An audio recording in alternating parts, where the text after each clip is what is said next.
Self success YouTube চ্যানেলে তোমাদেরকে সকলকে স্বাগত।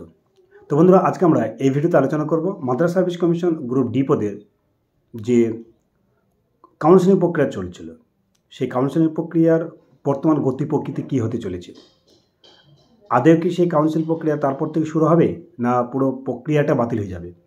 24,577 এবং 73,000 যে সামথিং যে পরীক্ষা হয়েছিল তাদের ভবিষ্যৎটা কী হবে, এই ব্যাপারে আজকে আমরা এই ভিডিওতে কেসের পরিপ্রেক্ষিতে আলোচনা করব। অতএব বন্ধুরা, ভিডিওটি স্কিপ না করে পরপর দেখবে। চ্যানেল নতুন হয়ে থাকলে অবশ্যই চ্যানেলটিকে সাবস্ক্রাইব করবে।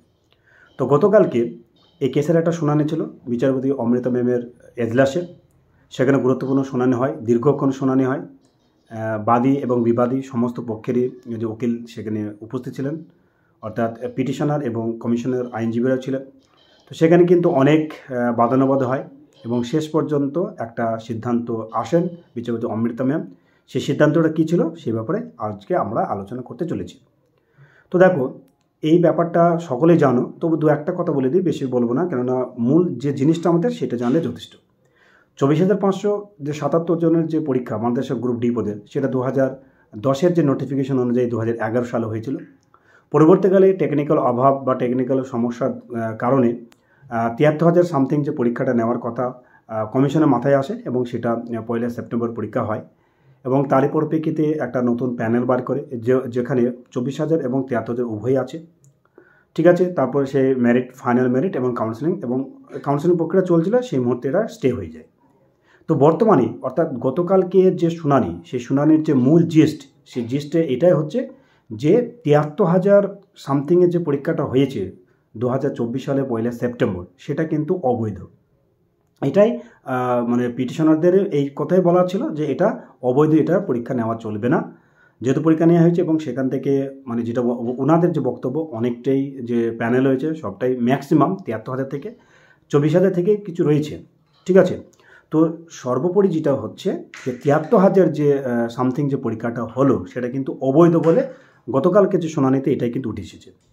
ওকে, অর্থাৎ কমিশন কিন্তু মানতে নারাজ। কমিশন তাদের যে যুক্তি, যে টেকনিক্যাল অভাব, ডিভিশন বেঞ্চ, তারপর 73,000 এটা পাস করেছে, তাদের প্রিলিমস অর্থাৎ স্ক্রিনিং টেস্টে তারা পাস করে, মেন্সের জন্য আমরা তাদেরকে নিতে পারিনি, এই বিভিন্ন যুক্তি দেওয়া হয়েছে। এবং সেদিক থেকে অমৃতা ম্যাম তিনি কোনোটাই তিনি শুনেছেন, কিন্তু সেটা তিনি মানতে তিনিও নারাজ যে না, একটা রিক্রুটমেন্টে একটাই নোটিশে কী করে দুই ধরনের পরীক্ষা হতে পারে, তাতে আবার গ্যাপ প্রায় 10 বছর।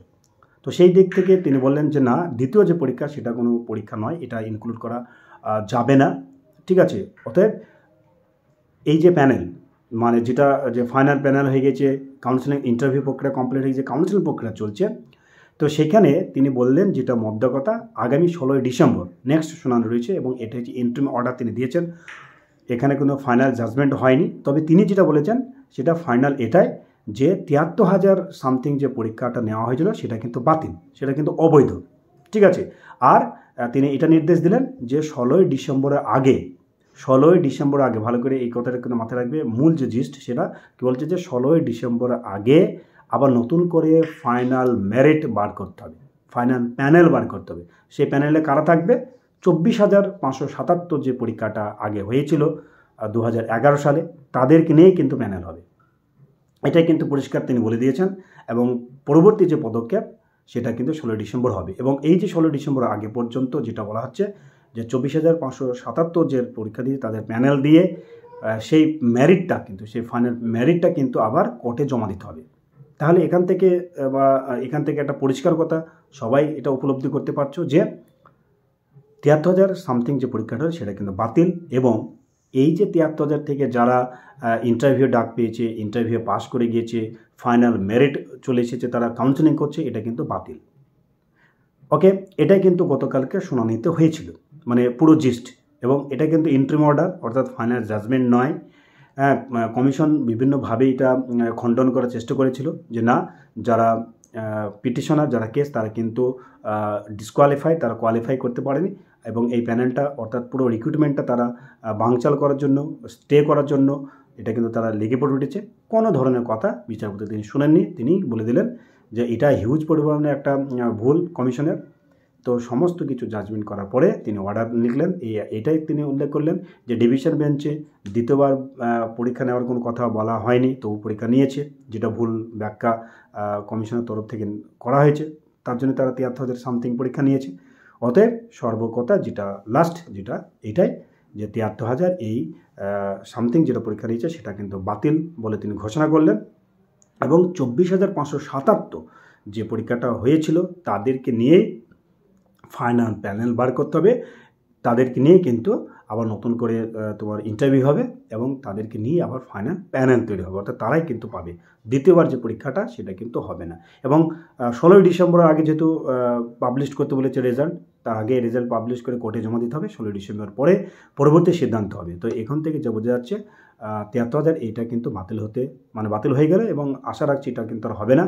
তো যাই হোক, এটা কিন্তু কারো পক্ষে বা বিপক্ষের কথা নয়, যেটা গতকালকে শুনানি সেটাই হয়েছে। ওকে, তো এটাই ছিল আজকের গুরুত্বপূর্ণ ইনফরমেশন। এই ব্যাপারে যদি তোমাদের আর যদি কোনো প্রশ্ন থাকে তো অবশ্যই কমেন্টে লিখবে।